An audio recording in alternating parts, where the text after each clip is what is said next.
ஓம் அகிலாண்டேஸ்வரியே போற்றி, அகிலத்தை ஆள்பவளே போற்றி போற்றி. நல்லதே நினைப்போம், நல்லதே விதைப்போம். அம்மன் அருள்வாக்கு குழந்தைகளுக்கு இந்த அம்மன் தாயின் ஆசீர்வாதங்கள் எப்பொழுதுமே முழுமையாக கிடைக்கும். உன்னை கண்ணீர் சிந்த வைத்தவர்கள் கண்கலங்கி நிற்கப் போகின்றார்கள். என் தங்கமே, இன்று இந்த தாயானவள் உன்னுடைய குலதெய்வ வாக்கினை கொண்டு வந்திருக்கின்றேன். குலதெய்வ வாக்கை தவிர்த்து விடாதே. ஏனென்றால் உன்னுடைய மிகப்பெரிய கேள்விக்கு உன் குலதெய்வத்திடம் இருந்து உனக்கு பதில் வந்திருக்கின்றது. என் தங்கமே, இன்று இந்த தாயானவள் உன்னை தேடி வந்து உனக்கான நல்ல வாக்கினை கொண்டு வந்ததற்கு மிகவும் முக்கியமான காரணம் என்ன தெரியுமா? என் பிள்ளைக்கு மனதில் இருக்கின்ற ஒரு மிகப்பெரிய குழப்பத்திற்கு தீர்வினை கொண்டு வந்து சேர்க்க வேண்டும் என்பதுதான். நான் இங்கே கண்ணீர் சிந்துகிறேன், யாருக்கும் எந்த துரோகத்தையும் செய்யாமல். ஆனால் என்னை கண்ணீர் சிந்த வைத்தவர்கள், என்னை மனம் வருந்த வைத்தவர்கள் அங்கே நிம்மதியாக இருப்பதற்கு என்ன காரணம் தாயே என்று என் பிள்ளை நீ என்னை பார்த்து கேட்கின்றாய் அல்லவா? இந்த கேள்விக்கு உனக்கு நான் பதில் கொடுக்க வேண்டும் அல்லவா? என் குழந்தையே, நீ எத்தனையோ கண்ணீர் சிந்தினாய். சரி, நீ இப்படி கண்ணீர் சிந்துவதற்கு யார் காரணம் என்று ஒரு நொடி உணர்ந்து பார்த்தாயா? உண்மையாகவே நீ இப்பொழுது சிந்திய இந்த கண்ணீருக்கு அவர்கள் உண்மையில் தகுதியுடையவர்கள் தானா? அவர்கள் பேச்சுக்கு நீ மதிப்பு கொடுத்தது நியாயம்தானா என்பதை முதலில் நீ தெளிவாக புரிந்து கொண்டிருந்தால் உனக்கே பாதி பதில் அப்பொழுதே கிடைத்திருக்கும். சரி, அவர்கள் சொல்வதை சொல்லிவிட்டார்கள், நீயும் அழுவதை அழுதுவிட்டாய். இப்பொழுது உன் குலதெய்வம் இதற்கு பதில் சொல்ல வந்ததற்கு காரணம் என்ன தெரியுமா? இது உன் குலதெய்வத்தின் வார்த்தைகளுக்கு உன் வாழ்க்கையில் இடம் கொடுக்க வேண்டிய காரியமாக மாறிவிட்டது. ஏனென்றால் இந்த பிரச்சனைகள் உன் குலத்தில் இருக்கின்ற பிள்ளைகளுக்கு இடையே ஆனது. குலதெய்வம் 2 பேருக்குமே தெய்வமாக உனக்கு இருக்கலாம், அவர்களுக்கு இல்லாமலும் போகலாம். ஆனால் உன் குலதெய்வம் அப்படி அல்ல.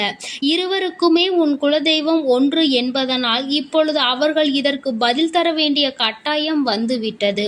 நீ சிந்திய கண்ணீர் அவர்கள் மனதை அல்லவா ரணமாக்கிவிட்டது. நீ தேவையோடுதான் கண்ணீர் சிந்தினாய், தேவையில்லாமல் கண்ணீர் சிந்தவில்லை. இதுவெல்லாம் அவர்களுக்கு நன்றாக தெரியும்.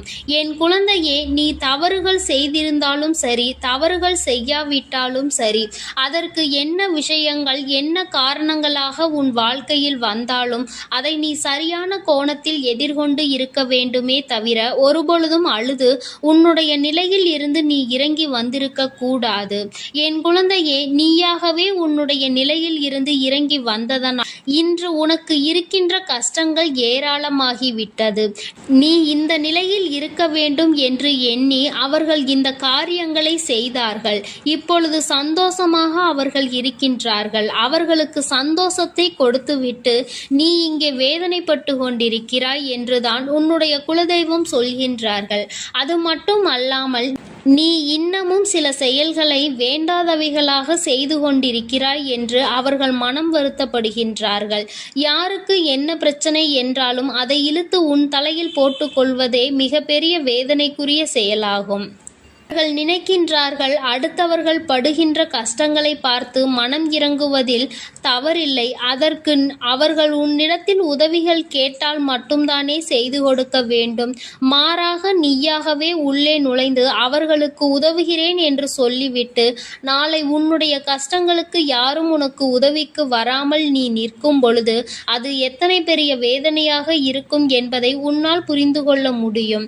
அதற்காக கைமாறு கருதாமல் உதவி செய்ய வேண்டும் என்று சொல்லி இருக்கின்ற பொழுது நீ உதவிகளை செய்யக்கூடாது என்று சொல்கின்றேனே என்று என் பிள்ளை நீ நினைக்கலாம். என் தங்கமே, வாழ்க்கையில் இப்பொழுதெல்லாம் பல மாற்றங்கள் வந்துவிட்டது. முன்பு போல இப்பொழுது இருக்கின்றவர்கள் எல்லாம் இல்லை. ஒரு உதவியை செய், அதற்கு கைமாறு எதிர்பார்ப்பது மட்டும் அல்லாமல் அந்த உதவிகளை செய்தவர்களுக்கே குழி தோண்ட நினைப்பதுதானே இப்பொழுது இருக்கின்ற மனிதர்களின் மனநிலையாக இருந்து கொண்டிருக்கிறது. அடுத்தவர்கள் வாழ்க்கையில் கெடுதல் நினைக்க ஒருவரும் ஒரு அளவு கூட சிந்திப்பது கிடையாது. யாருக்கு வேண்டுமானாலும் என்ன வேண்டுமானாலும் செய்ய நினைக்கிறார்கள்.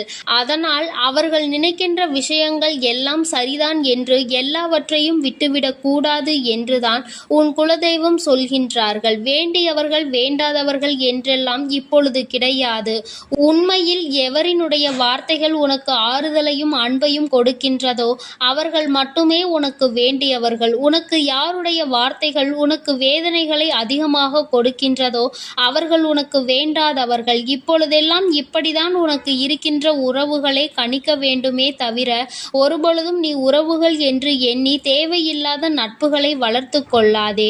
என் பிள்ளையே, தெரியாதவர்கள் கூட ஓடி வந்து உதவிகளை செய்து கொடுத்து விடுவார்கள். தெரிந்தவர்கள் இங்கே உதவிகளை செய்வது கிடையாது. தெரிந்தவர்கள்தான் அடுத்தவர்களுக்கு உதவிகளை செய்தால் எங்கே அவர்கள் வாழ்க்கையில் முன்னேற்றம் வந்துவிடுமோ என்று எண்ணி அதை செய்ய மறுக்கின்றார்கள். என் தங்கமே, இதையெல்லாம் இனிமேல் உன் வாழ்க்கையில் நடக்க இருக்கின்ற விஷயங்கள்.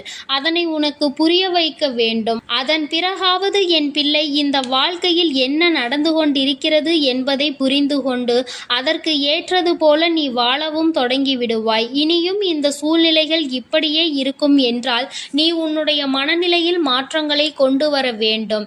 நான் இப்படிதான் இருப்பேன், இப்படிதான் வேதனையை அனுபவிப்பேன் என்றால் யாராலும் உன்னை எதுவும் செய்துவிட முடியாது அல்லவா? உன்னுடைய குலதெய்வம் அதைதான் சொல்லி அங்கே வேதனைப்பட்டு கொண்டிருக்கின்றார்கள்.